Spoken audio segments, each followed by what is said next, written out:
안녕하십니까, 정용태입니다. 조경태 국회의원, 5선 국회의원이죠. 국회의원 100명으로 줄이고 비례 폐지해야 한다, 이렇게 얘기를 했습니다. 비례대표. 그래서 아시아경제에서 전하고 있는데요. 조경태 국회의원 100명 줄여야 된다. 비례 폐지해야 한다, 이렇게 얘기를 했습니다. 그러면서 이 지금 헌법에서 규정하는 의원 정수는 200명 이상이다라는 거죠. 그렇기 때문에 200명까지 줄여버릴 수가 있는 거죠. 이거 헌법 개정도 필요 없는 거예요. 그래서 조경태 의원이 국회의원으로서 5선을 하면서 쭉 보니까 국회의원 수가 너무 많다는 것을 느꼈다라는 거예요. 그래서 국회의원을 100명은 줄여야 된다. 그리고 비례대표를 없애야 된다. 이런 얘기를 하고 있는 거죠. 그리고 이 IMF가 왔을 때 국회의원 수가 270명 정도가 된 적이 있다라는 거예요.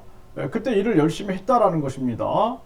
IMF 끝나고 나서 30명을 늘려가지고 또 다시 299명까지 갔다가 한 명을 늘려서 300명이 됐다라는 거예요. 그런데 일을 잘했냐라는 거예요. 허구한 쌈만 하고 있지 않냐라는 것입니다. 그래서 지난 18일쯤에 독일 의회 연방에서도 100석을 줄이는 개혁안이 통과됐다라는 것입니다. 독일이 얼마나 큰 국가이냐라는 거예요. 그러면서 100석을 줄이는 개혁안이 독일 의회 연방 의회에서 통과됐다라는 것입니다. 그렇기 때문에 이 국회의원 수를 줄여야 된다, 이렇게 얘기를 하고 있고요. 그러면서 소선거구제가 아닌 중대선거구제 전제하에서도 의석수를 줄여야 한다. 송파, 강남, 서초를 합친다고 하면 국회의원 수가 8명인데 기초단체장이 3명이다라는 거죠. 그래서 4, 5명 정도 국회의원 수를 대폭 줄일 수가 있다는 것입니다. 국회의원 수를 20, 30% 줄이고 비례대표를 폐지해서 총 의원 정수를 80에서 90석 줄이자, 이러한 얘기를 하고 있는 것입니다. 그래서 이게 굉장히 중요한 부분입니다.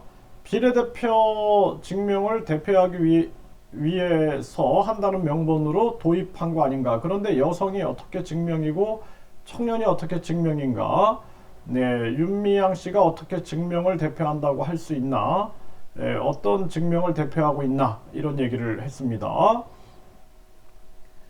그리고 국회의원 세비 이탄희 의원이 세비 삭감 주장을 했는데 조경태 의원은 50%가 아니더라도 경제협력기구 그리고 국가 평균 수준으로 세비를 낮출 필요 있다, 이렇게 얘기를 했습니다.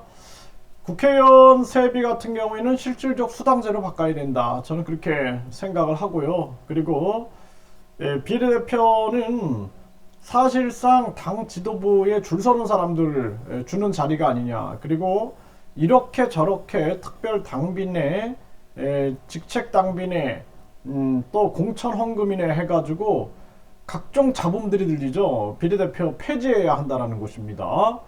그래서 이 독일이 100석을 줄이는 이러한 일이 통과됐다라고 하는데 저도 한번 찾아보겠습니다. 그래서 국민들에게 알려가지고 이 국회의원을 우리 헌법상 200명 이상이라고 하기 때문에 헌법 개정 없이 그냥 정수를 200명까지 줄여버릴 수가 있는 거죠. 200명 이상이라고 했으니까. 그래서 당장이라도 이런 일을 시행해야 한다, 저는 그렇게 말씀을 드립니다.